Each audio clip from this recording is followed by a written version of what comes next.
শহীদ রাষ্ট্রপতি জিয়াউর রহমান 1965 সালে পাক ভারত যুদ্ধে এই বীরত্ব যুদ্ধের মাধ্যমে বিজয়ের মাধ্যমে বাংলাদেশের অফিসার হিসেবে উনি কিন্তু খামখানার পদকে ভূষিত হয়েছিলেন। যেভাবে উনি পাকিস্তানের বিরুদ্ধে যুদ্ধ করেছেন, ভারতের বিরুদ্ধে যুদ্ধ করেছেন।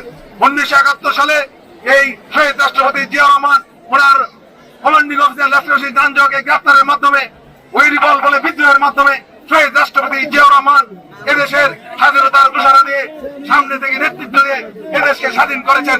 1975 সালের পট পরিবর্তনে 7 নভেম্বরে বিদেশি আগ্রাসন থেকে এদেশকে মুক্ত করার জন্য সিপাহী জনতা সেদিন স্লোগান দিয়েছিল, রুশ ভারতের দালালেরা হুঁশিয়ার সাবধান, নারে তাকবীর, আল্লাহু আকবার বলে স্লোগান দিয়ে শহীদ রাষ্ট্রপতি জিয়াউর রহমানকে মুক্ত করে সেদিন বাংলাদেশের স্বাধীনতা এনেছিলেন।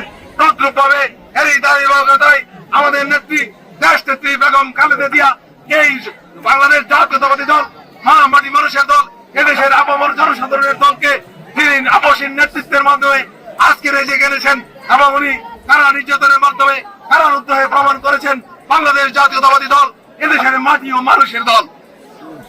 আপনারা জানেন শহীদ রাষ্ট্রপতি জিয়াউর রহমানের সুযোগ্য উত্তরসূরি আমাদের নেতা জনাব তারেক রহমানের নেতৃত্বে, প্রধান নেতৃত্বে আমরা জুলাই আগস্ট বিপ্লবে আবার নতুন করে স্বাধীনতা পেয়েছি।